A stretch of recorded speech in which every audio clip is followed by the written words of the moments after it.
This video contains a few excerpts from the offender profile of the murderer of Swedish Prime Minister Olof Palme, as well as material from the commission that later reviewed the investigation. I, Otto, have made a simple translation from Swedish to English in order to make the content accessible to those who don't speak Swedish but are interested in the assassination of Olof Palme. The video is primarily intended to be listened to. Offender Profile, a psychological composite sketch. An offender profile can be defined as a police investigative tool consisting of a demographic, social, and behavioral description of the most likely offender of a crime. The foundation of an offender profile includes, among other things, a crime analysis, which is defined as a systematic analysis of all available information about a crime scene and the victim, as well as observations of the offender with the goal of behaviorally reconstructing the crime, its lead-up and aftermath, in order to classify the crime, clarify its motive, and describe an offender profile. In more general terms, an offender profile is sometimes referred to as a psychological composite sketch. A regular composite sketch is based on witness descriptions of an offender's appearance. By compiling a witness's details, a visual image can be constructed, where the more detailed and consistent the information, the clearer the image becomes. In a somewhat similar way, one can compile psychological and behavioral data derived from a criminal act and assemble this into a picture or profile of what the offender might be like as a person and how they might function. In criminal intelligence materials, the following is stated about how an offender profile relates to traditional police work. Police officers always ask themselves the question, who committed this crime?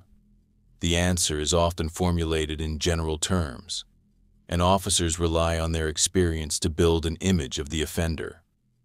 In many cases, this is a sufficiently effective method for solving crimes. There are plenty of skilled police officers with a good instinct for criminal behavior and an almost intuitive sense of where to look for a specific offender. However, the pressure to quickly apprehend an offender often forces investigators to leap from clue to clue in an increasingly desperate search for an elusive shadow. In such situations, there may be value in taking a more reflective approach, one based on systematic knowledge of crime, criminals, and the specific case at hand. This can provide a more complete scenario of the crime. An offender profile, therefore, is not a tool for the initial emergency phase of an investigation. Rather, it is a methodical, structured, and partly open-ended way of doing what criminal investigators have always done and must always do. As noted at the beginning, police always ask themselves what kind of person committed a crime. And throughout history, different methods and techniques have been developed to find the answer to that question. This has largely proven to be a successful approach. The methods presented here are essentially additions to standard police practices, incorporating behavioral science knowledge and improving the structure of investigative methods. Experience shows that this leads to greater efficiency in police work. The psychological composite, or offender profile, is clearly more complex to construct than a regular composite sketch. Therefore, the analogy has its limits, and expectations for the precision of the assumptions made in a profile can easily become exaggerated if the comparison is taken too literally. In police documentation, expectations are toned down. The media portrayal of profiling methods has, unfortunately, both in Sweden and abroad, presented a romanticized view, exaggerating their significance and treating practitioners with undue reverence. In reality, it is a painstaking method used to try to solve difficult cases, with little room for heroics. In addressing certain criticisms of the method, the following is also noted. Those who request profiles must understand that the profile is a probable approximation intended to help focus the investigation. Without dismissing the criticism, it should still be emphasized that profiling is more of an art than a science, one that brings organizational benefits already recognized by many police departments around the world. The method is based on the assumption that everything human beings do in life is carried out in accordance with their personality, which to varying degrees expresses itself through independent actions. Compulsive individuals, for instance, rarely have messy desks or wear wrinkled shirts. Psychopathic individuals seldom maintain warm, lasting relationships. Schizoid individuals, by definition, are not sociable. Deviant individuals sometimes commit crimes to relieve anxiety, to fulfill fantasies, under inner compulsion, or for a variety of other reasons. When such individuals commit crimes, they tend to do so in a manner that is comfortable for them and aligned with their needs and internal drives. With relevant information about their behaviors and sufficient vigilance, it is therefore possible to infer the type of person who committed a particular criminal act in the way it was carried out. From this, a number of probable conclusions can be drawn regarding where and how the perpetrator lives, as well as other social and demographic circumstances. The method was developed in the United States. In Sweden, the final apprehension of the so-called laser man, after he had committed numerous attacks on immigrants, is often cited as the first successful example of the method's usefulness. Police investigations had, through other means, already identified the individual who would later be convicted. He was among a group of individuals who had access to a car of the type used in several of the attacks. When investigators inquired whether the suspect matched the profile, the answer was, very much so. Surveillance efforts were then focused on him, eventually leading to his arrest. This example is said to illustrate some of the characteristics of the method. While it did not solve the crime on its own, it helped streamline and focus the investigation.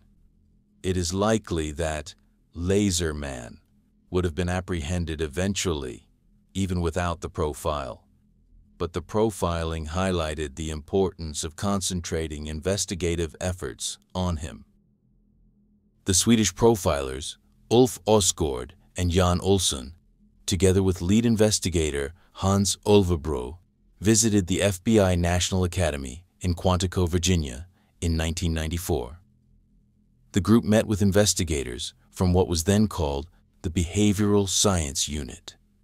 According to the offender profile, the FBI representatives largely reached the same conclusions as those later presented in the final profiling report. Profile. We believe the following can be established regarding the murder of Prime Minister Olof Palme. The possibility that the Palmes would go to the movies was first discussed at Lisbeth Palme's workplace during the afternoon. The theater discussed at that time was Spegeln on Birger Jarlsgatan. The idea that the couple might go to the Grand Cinema was first mentioned in a phone call between Lisbeth Palme from her workplace and her son's girlfriend, who was at home, around 5 p.m. Olof Palme first became aware of the movie plans when he arrived home at approximately 6:30 p.m. When Palme discussed the plans with his son shortly thereafter in a phone call, both options, Spegeln and Grand, were mentioned, but no final decision was made. During this call, The son mentioned he had already bought tickets to the 9:15 p.m. showing at Grand, which he believed started at 9 p.m. The decision for the couple to go to Grand was made before 8 p.m. during a conversation between them. This decision was not shared with anyone, except for Aspling, who, during a phone call with Olof Palme as the couple was about to leave, was told they were going to the movies, without further detail. Neither Lisbeth Palme's workplace nor the couple's home was under electronic surveillance. The conclusion is that whoever murdered Olof Palme either followed him from his home, encountered him somewhere between his home and the Grand Cinema, or only came across him after the movie ended. Furthermore, it can be stated that the murder could not have been planned to take place at or near the cinema before Palme actually arrived there. The encounter between victim and perpetrator. The lone perpetrator may have mapped out and monitored Palme by walking around Rosenbad and near the Prime Minister's residence. In contrast to a more determined conspiracy, he might have lingered near Palme's home for many hours, often in vain, until, on this particular evening, an opportunity suddenly presented itself. However, as with the conspiracy theory, this scenario is also considered unlikely due to the lack of information indicating any surveillance at the residence or anyone tailing Palme to the subway station. A lone actor is presumed to be less cunning and less foresighted, which should have made him easier to detect. A similar line of reasoning applies to the possibility of a chance encounter between the victim and perpetrator during the walk to the cinema. There are no confirmed signs that Palme was being followed. However, at the Grand Cinema, just as Palme arrives, a person is seen standing in front of the entrance for a while. He appears to be on his toes, peering into the lobby at the exact moment Palme enters, and eventually lines up to buy tickets. While this behavior could have implications for the case, there are at least two other possible explanations. The individual may have been at the cinema and gotten separated from family or friends, whom he is looking for. It could also have been a legitimate curiosity about Palme. Perhaps the person had never seen him in real life before. Neither explanation can be ruled out. However, when the description of this individual is compared with other witness accounts, striking similarities emerge between him and the man who ultimately shot Palme. We have summarized all of these observations in table form. Several of the sightings may concern the same person, and from this point on, we will refer to these observations collectively. In the absence of other information, and given how highly unlikely it seems that the perpetrator would have encountered Palme after the movie, it appears probable that the encounter between victim and perpetrator occurred when Palme arrived at the cinema. Behavior at the cinema before the film. Once the perpetrator saw that Palme had entered the theater, the idea of approaching or killing him may have formed quickly in his mind. He remained at the scene to find out which film Palme would be seeing. Possibly he became so excited by the situation that he mentally stepped into the role of an assassin early on, moving conspicuously along the building walls and heading toward the bus stop after Palme came back out onto the street with his tickets. He may have noticed that Palme was speaking at length with a younger couple, his son Morten and Morten's fiancée.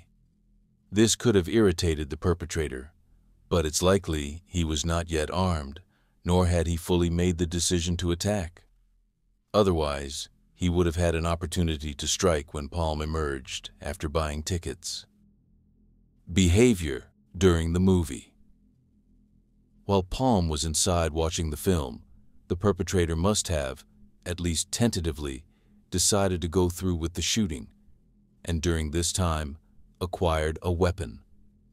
Alternatively, if he was already armed, he would have needed to find somewhere warm to stay during the roughly 2 hours until the film ended.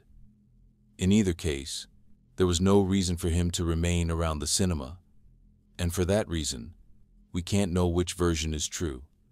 Still, there was no point in staying near the cinema, since Palme would certainly be inside for about 2 hours. If the weapon was delivered to the perpetrator after 9 p.m. on the night of the murder, then the person who delivered it likely knows who killed Olof Palme. Considering the risk of being convicted as an accessory to murder or for illegal possession of a weapon, it's somewhat understandable that this individual hasn't come forward voluntarily.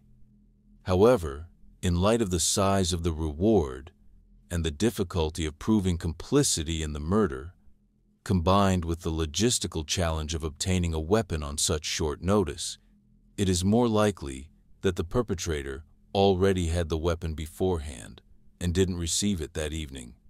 Another possibility is that he secretly borrowed the weapon and later returned it, but that seems unlikely. Returning it would have had to occur almost immediately after borrowing it, at a time when the perpetrator would have been preoccupied with escaping and establishing an alibi. Behavior during the screening.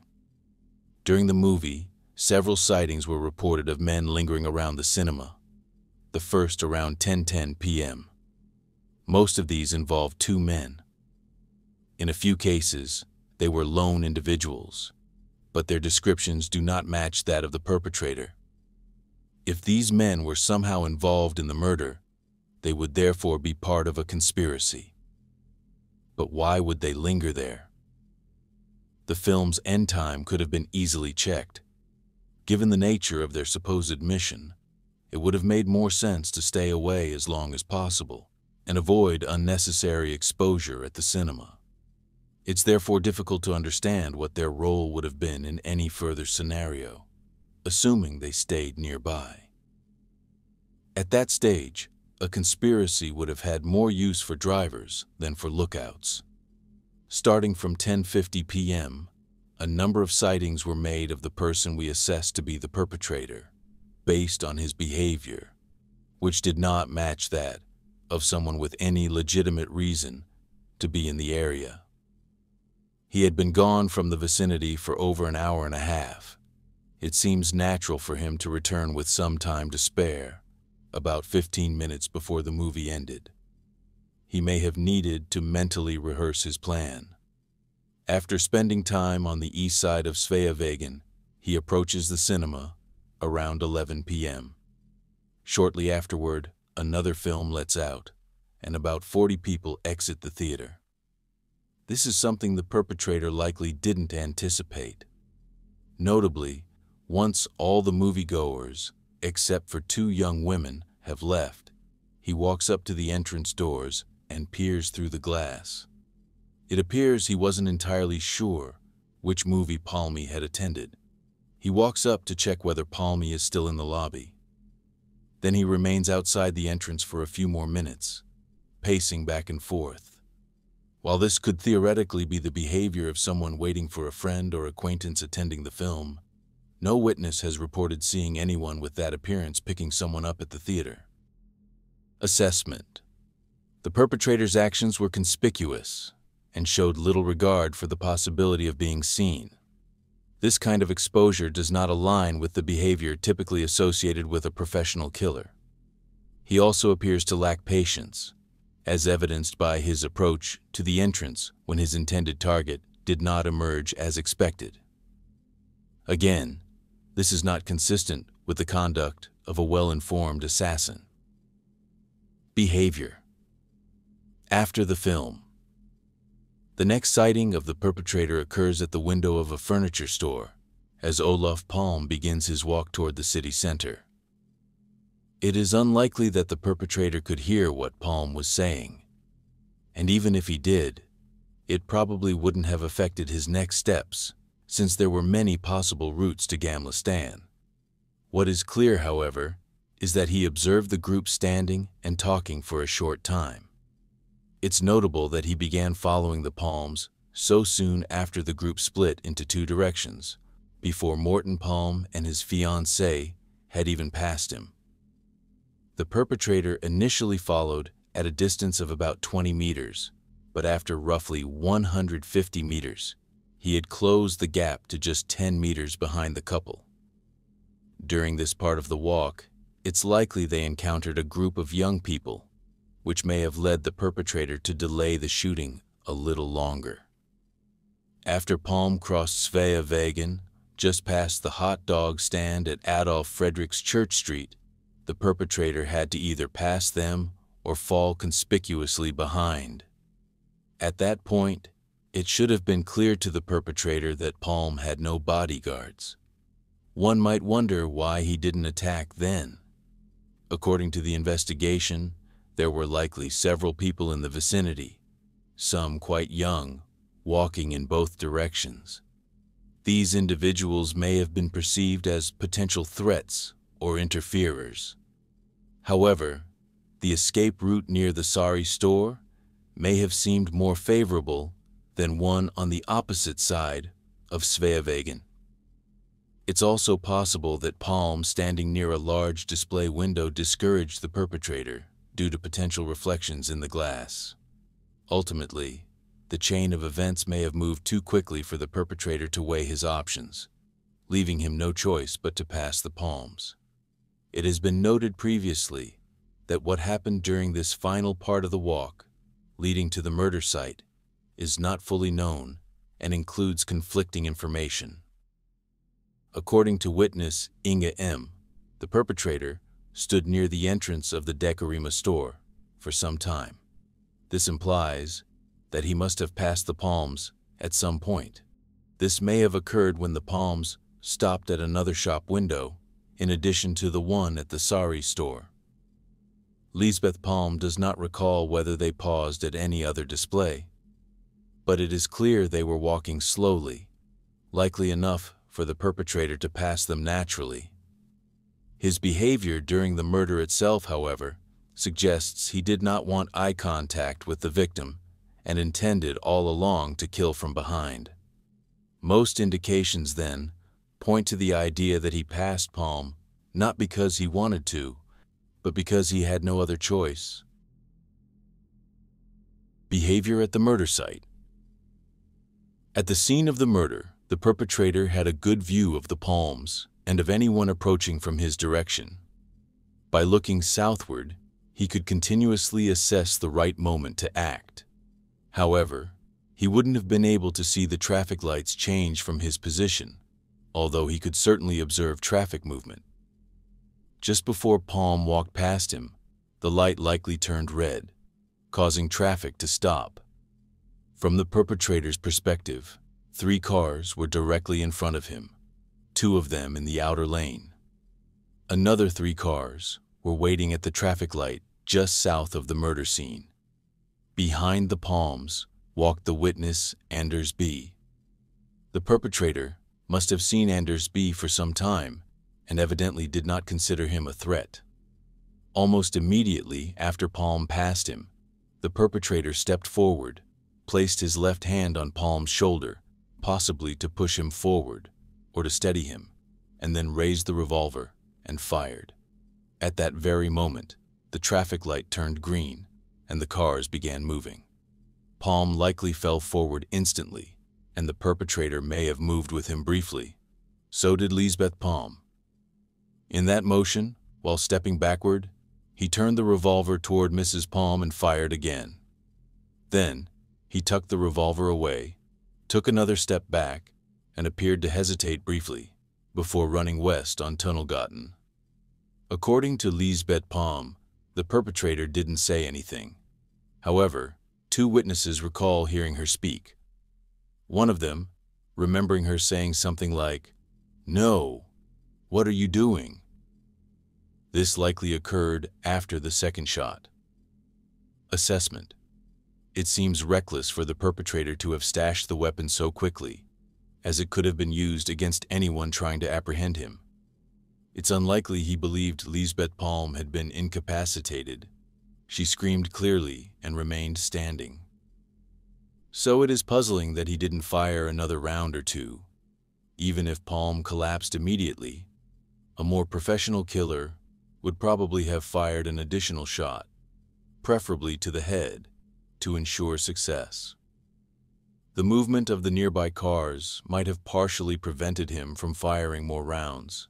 His hesitation afterward may suggest he was reconsidering his next move, but since he had already put the revolver away, it's more likely that he was simply momentarily stunned by what he had just done.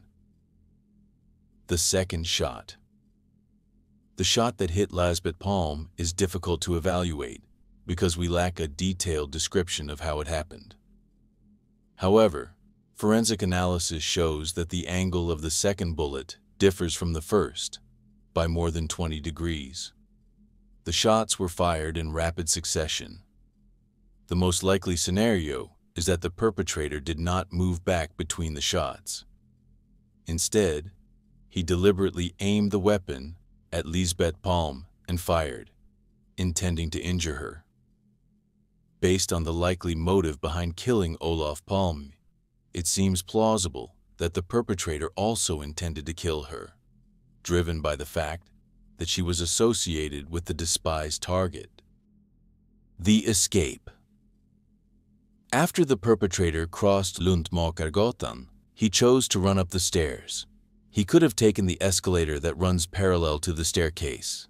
The reason he didn't might be that the escalator wasn't moving. It automatically shuts off if it's not used frequently. The perpetrator may have assumed it was broken, which would have made using it more difficult, especially since the steps are taller than those of the regular stairs.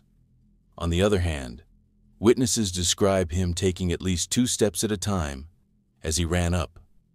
The bright lighting in the escalator area, or the possibility that he didn't even know it existed, could also explain why he didn't choose the fastest route to Lundmakargatan.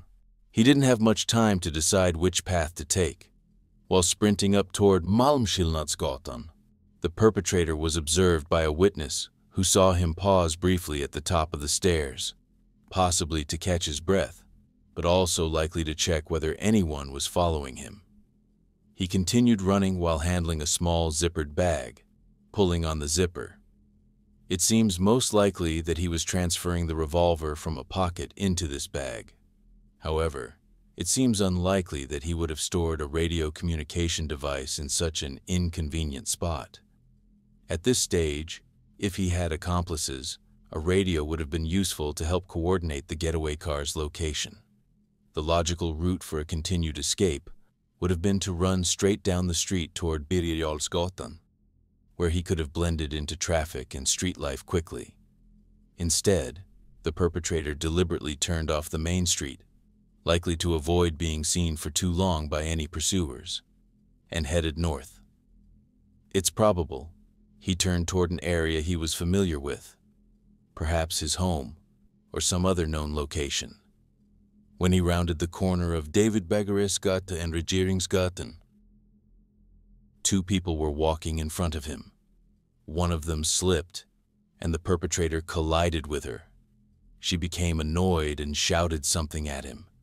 He didn't respond, kept running, and disappeared from their view.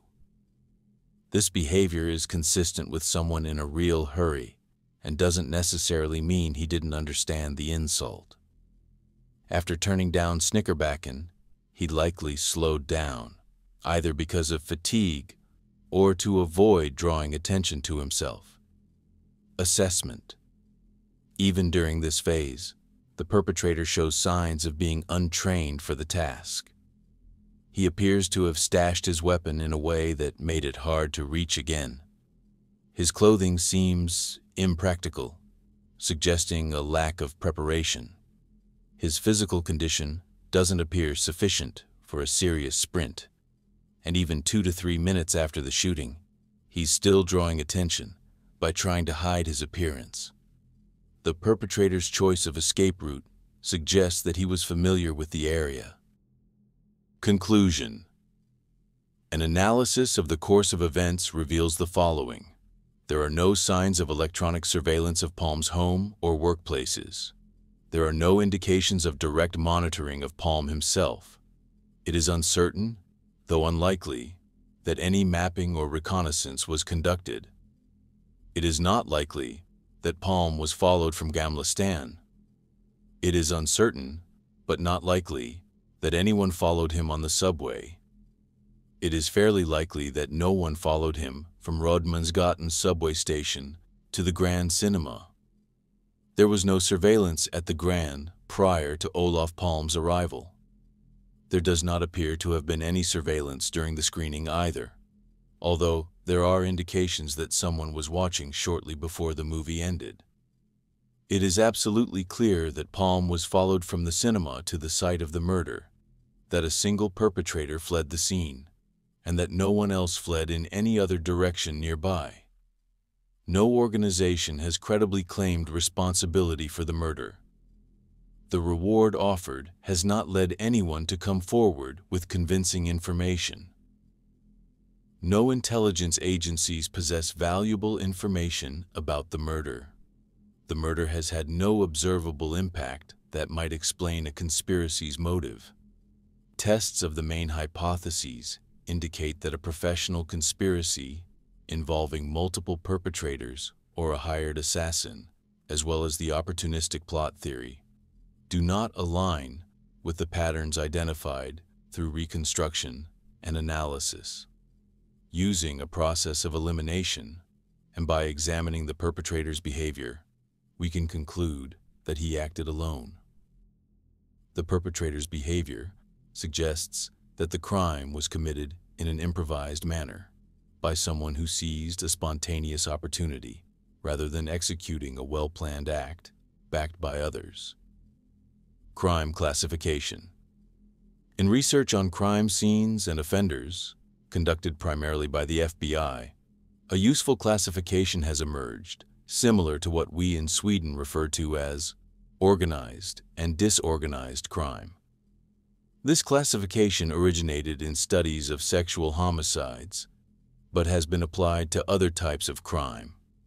Reasonable modifications are necessary, but generally, these two types of crimes are committed by two different types of offenders. The murder of Olof Palme, when viewed as a whole, appears to be largely disorganized. Signs of this include: the crime was not planned, it was spontaneous. The perpetrator exhibited revealing behavior at the cinema. He engaged in high-risk behavior by not taking greater care regarding bystanders, cars, or potential undercover officers during the shooting. There was no verbal interaction before the shots were fired. The execution was unclear, as Lisbeth Palme was also shot at, but not killed. The perpetrator appeared somewhat confused immediately after the shooting. The crime appears to be without clear motive. There are, however, a few traits consistent with an organized crime. The perpetrator showed patience, waiting for 2 hours after first encountering the victim. He did not reveal his intent until very late in the sequence of events. Offender profile. Based on the conclusion and classification of the crime, it is possible to more closely describe the characteristics of the perpetrator. For various reasons, there is reason to believe that this person has not changed significantly since murdering Olof Palme. His characteristics are therefore essentially the same now as they were at the time of the crime. To the extent that this might not be the case, it is noted specifically. Since we presented a draft of the profile in February of this year, a reanalysis of the material has resulted in some minor changes and modifications to the profile. The perpetrator. It has previously been established that this crime is, in essence, chaotic.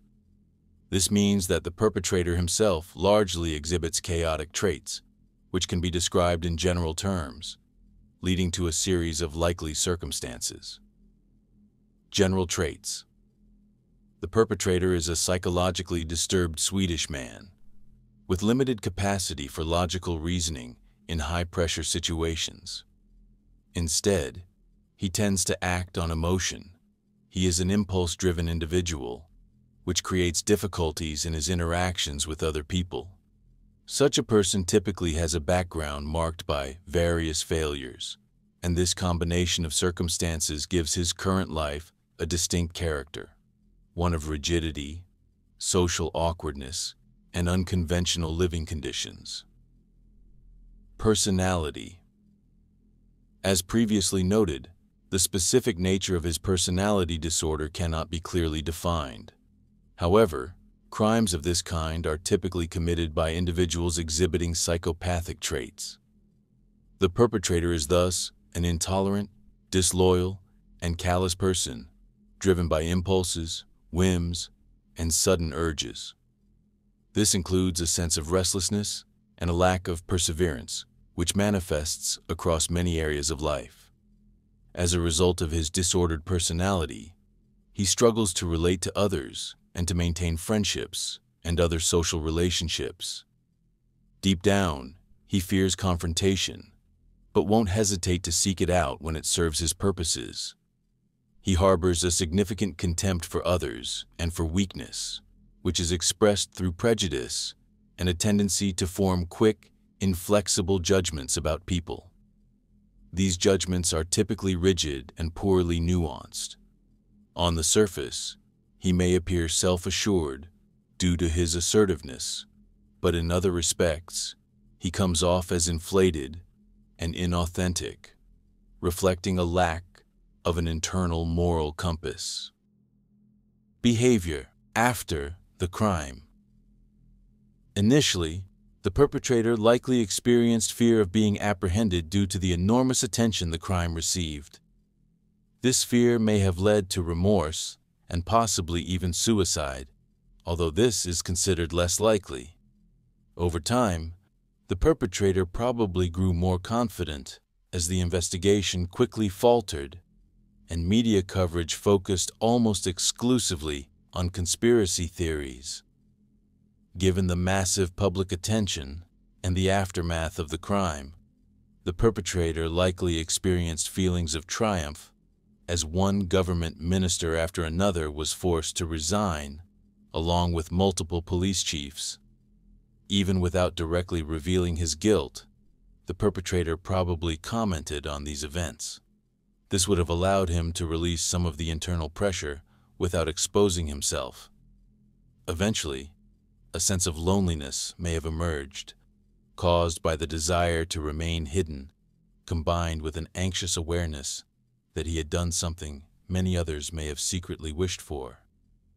Over time, this could have turned into feelings of disappointment and emptiness following the definitive loss of the object of his hatred. Without that object, there was nothing left to project those feelings onto. Provided the perpetrator is not the same person as Krister P., he likely felt a strong sense of security and triumph during the trial against Krister. The emotional volatility of the perpetrator likely made it difficult for him to remain silent about details of the crime. Withholding such knowledge requires substantial inner strength. Thus, the perpetrator is a deeply disturbed individual, possibly even cold-blooded. He is most likely a classic psychopath. Interest in the investigation. Chaotic offenders typically do not follow media coverage of their own crimes. However, this case is unique, given the extraordinarily extensive media reporting over such a long period. It is therefore reasonable to assume that this perpetrator collected more newspaper clippings than the average person. Among his possessions, there may also be articles about Olof Palme and photos from before his death. Handling of evidence. Primarily, this concerns the murder weapon, the ammunition, and the clothes worn during the crime. Even if he didn't realize it at first, he likely soon became aware of the intense interest in the so-called 33-year-old's clothing. Therefore, it's reasonable to assume he disposed of his own clothes, or at least washed them thoroughly, possibly multiple times. He could easily have disposed of the ammunition. The weapon, however, likely held such strong emotional or fetishistic value that he would have had difficulty parting with it permanently. It is more likely that he hid it somewhere he could revisit. The most probable scenario is that he concealed it in a place of personal significance, perhaps a basement or storage area at home, a secluded spot at work, somewhere near a summer house, or in a location with symbolic meaning, such as his childhood home. It seems unlikely that he kept a diary, or if he did, that he ever wrote explicitly about the crime. Risk of reoffending. The type of person represented by the perpetrator is likely to continue encountering situations that he cannot handle without resorting to violence. However, future violence may not be as random and unpredictable as the Palme murder. It could be directed toward family or acquaintances instead. This means the perpetrator could have been convicted of other violent crimes, including homicide, in the years following Palme's murder. Conclusions. After reviewing the material and explaining our analytical process, we believe the following conclusions can be drawn. The murder was not carried out by a conspiracy of individuals. It was committed by a lone perpetrator who encountered Olof Palme outside the Grand Cinema. There is no obvious motive behind the murder. Based on crime scene analysis and the behaviors of various actors, it is possible to construct a criminal profile that may help narrow down the vast number of potential suspects. This profile describes a mentally disturbed man, motivated by hatred toward Palme. Recommendations. In conclusion, we offer the following recommendations for future investigative efforts related to our analysis and the generated profile. Media strategies should be developed with the aim of encouraging the perpetrator to infiltrate the investigation. A thorough reevaluation of potential suspects, including psychiatric assessments, could be beneficial from an efficiency standpoint. A reevaluation of previous suspects, this time with added psychiatric evaluation, may be necessary at a later stage. Surveillance of Palme's grave and the murder site at times when the perpetrator might be inclined to visit could yield valuable information. Close review of anyone who approached Lisbeth Palme in an unusual manner, particularly after the murder, could help identify the perpetrator. Strategies may need to be developed to search for the perpetrator under the assumption that he is not already listed in the case files. Review of perpetrator profile. Object number 8. A single man living in the inner city who disposed of a revolver of the type used in the murder that has still not been recovered. Krister A., whose age matches the perpetrator's description, came to the attention of the Palme investigation, PU, through the test firing operation ordered by the Investigative Leadership and Surveillance Unit in 1989. This operation was to cover all registered firearms in Stockholm County that could possibly match the murder weapon. Krister A. had, since 1980, been a registered owner of, among other things, a Smith & Wesson .357 Magnum revolver with a 6-inch barrel. In August 1993, PU noted that Krister A.'s revolver had yet to be examined and test-fired. The investigation register doesn't show when Krister A. was first called in to have his weapon tested. However, 2 reminders sent to him in January and May of 1990 have been retrieved. These reminders were signed by investigator Torsten S. In May 1996, PU also found that 2 database checks had been performed on Krister A. in October 1989. One of these checks revealed that Krister A. had been convicted of animal cruelty. The second check contained 2 notes by Torsten S. PU got in touch with Krister A. by phone. There is no record of efforts made to reach him before that date beyond the 2 reminders and the database check notes. During the call on January 11th, Krister A. stated immediately that, due to financial reasons, he had sold the weapon in the fall of 1992 to a younger man he met at an outdoor cafe at Café Opera. The buyer, who was of Southern European descent, initially tried to sell Krister A. drugs. Krister A. declined, but they began talking about firearms instead. Krister A. mentioned he had a revolver, and the man expressed interest in buying it. Krister A. wanted time to think, and agreed to meet again the next day at the same place and time. After some thought, Krister A. decided to sell and return the next day with the weapon and about 25 hand-loaded cartridges. He was paid 5,500 Swedish kroner. The buyer didn't give his name, but was about 20 years old and around 180 centimeters, 5 feet 11 inches, tall. The revolver, according to Krister A., was dark blued with wooden grips. On January 12, 1994, PU called Krister A. again to follow up and ask what he was doing at the time of Olof Palme's murder. Krister A. claimed he had the flu and had been home alone in his apartment in the inner city. He also said he was single, of average build, and about 185 centimeters, 6 feet 1 inch, tall. On January 13, 1994, PU filed a report with the appropriate police authority against Krister A., suspecting him of a serious firearms offense. A personal record showed the prosecutor became involved on January 17, 1994, and Chief Prosecutor Anders Helin was the lead investigator. That same day, another database check was run on Krister A.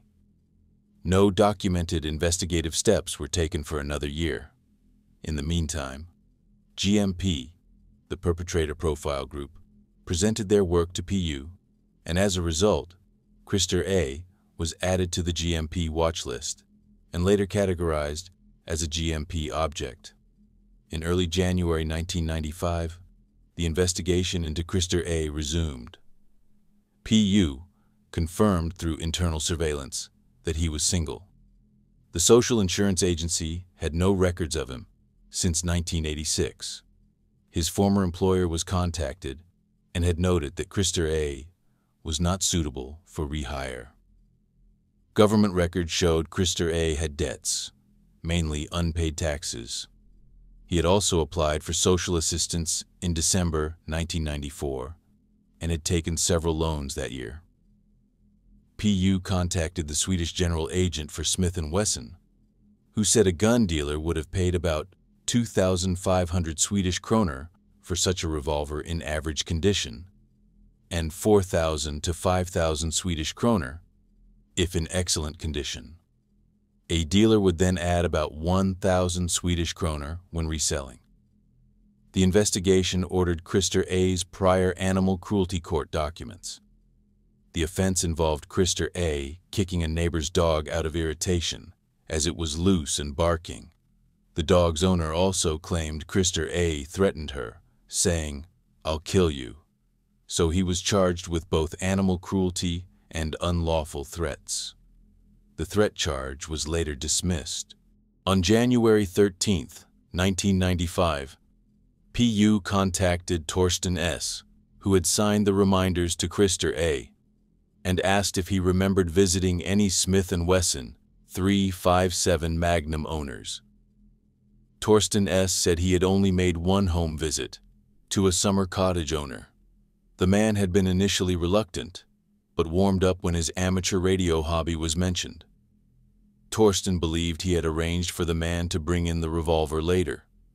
The interrogation record doesn't specify when this visit occurred. On January 17, 1995, Krister A. was brought in for questioning by order of Anders Helin. He said he had bought the revolver second-hand and had a holster for it. He claimed he had long expected police to contact him for a test firing, especially since he owned a .357 Magnum and lived just a 15-minute walk from the murder site. He didn't recall receiving any reminders. He also said he was not an amateur radio operator. Krister A. said he had won a large sum in gambling in 1980, quit his job, and aside from a stint between 1982 and 1984, hadn't worked since. He then invested in stocks, but suffered losses when the market crashed, leaving him in financial trouble in the summer of 1992, prompting him to sell the revolver. He maintained that he had been bedridden during the murder. When asked about his opinion of Olof Palme, he said he disagreed with Palme's tax policy, but had nothing personal against him. He was informed he was under suspicion for a firearms offense, which he admitted. He was confronted with Torsten S., but neither man recognized the other. That same day, a search of Krister A.'s summer cottage turned up nothing. His mother was also questioned, and she was told the purpose was to clarify issues regarding Krister A.'s gun ownership. Some profile-relevant details emerged. On January 19, 1995, a reenactment-type action was conducted with Torsten S. He directed police to the area of Krister A.'s summer cottage, but wasn't sure which house it was. He thought he had initially visited the wrong place and met a woman who later helped provide the correct address. He was confident he had met someone at the summer cottage, but that it was not Krister A. There is no note in the files about this conversation with the woman. On January 20th, 1995, P.U. visited Krister A. at the cottage again. He gave them names of acquaintances from a shooting club he was part of. Over the next few days, 3 neighbors were interviewed, but none remembered Krister A. Members of the shooting club described him as an eccentric but very skilled competitive marksman. On January 26, 1995, P.U. made another visit to Krister A.'s cottage to ask follow-up questions. He was asked if he knew when the stock turnover tax was raised. Without hesitation, he said 1986 and called the 1% hike an annoying burden, but nothing more. He also expressed frustration, saying he was being shadowed and surveilled, and that his phone was tapped. The report noted signs of paranoia. Further investigation revealed that Krister A. had become increasingly withdrawn, bitter, brooding, and lost in thought in recent years. He had once told someone that he accidentally fired his revolver while cleaning it, sending a round through the TV and into the wall, a metal fragment lodged in a balcony door frame. P.U. decided to search his old apartment, finding a piece of wood with a metal fragment, which was sent to the National Forensic Center, SKL. SKL concluded that it came from a copper-jacketed bullet of unknown type and caliber, but not from the same lead isotope batch as the bullets from the murder scene. In February 1995, Krister A. was questioned again, mainly about the accidental shot. He confirmed it had happened but said it was a pure accident. He thought the bullet was copper-jacketed but didn't remember the brand. When shown a Winchester Western metal-piercing round, he said, "Anyone who owns a .357 would know that." He believed he hadn't owned that brand, but possibly a similar German one. In September 1995, Krister A. was informed that the police would publicize his story about selling the revolver. He was told that his name might become publicly known and was asked if he wanted to change his account. He said he stood by it. Further investigation revealed the following. Krister A.'s appearance reportedly resembled the description given by Lisbeth Palme. He had economic troubles linked to a government decision. He allegedly once fired a shot at Palme while watching him on TV. Others confirmed he held strong negative views about Palme and couldn't talk about him without becoming agitated. His personality matched the psychological profile of the suspect. On the anniversaries of the murder in both 1995 and 1996, Christer A. visited a bakery near the crime scene. It turned out he was a long-time regular there. The bakery staff described him as odd, with a piercing stare. In October 1995, Chief Investigator Hans Olvebro appeared on the TV show Efterlyst, seeking info on Christer A.'s firearm, according to a September 1997 memo. No leads emerged. PU compiled 5 internal memos about Christer A.'s firearms, his situation, and social behavior. In May 1996, PU summarized the case with 8 points, making Christer A. of interest. He lived within easy walking distance from the crime scene at the time. He owned a Smith & Wesson .357 Magnum with a 6-inch barrel. He was an acknowledged sharpshooter. He had an unusual level of detailed knowledge about the investigation. He received at least 2 summonses in 1990, but claimed no memory of them. His story about selling the weapon in 1992 is implausible. He claimed to be bedridden at the time of the murder, contradicted by other evidence. His appearance, posture, and movements closely match witness descriptions of the shooter. In March 1998, Stockholm police asked PU whether the firearms charge against Christer A., transferred to PU in January 1995, had been resolved. The charge referred to an offense dated January 1, 1992, which might be subject to statute of limitations. They noted the urgency of resolution due to Christer A.'s other firearm licenses. In May 1998, Christer A. appeared for questioning again, after a summons and shortly before the Supreme Court's decision on the Christer Pettersson case. Prosecutor Jan Danielsson informed Christer A. that the firearms charge would be dropped due to the statute of limitations. Christer A. confirmed he stood by his previous account. That's it for now. Thank you for listening. If you found this video insightful, consider liking and subscribing for more. Feel free to share your thoughts or theories in the comments below. I read them all.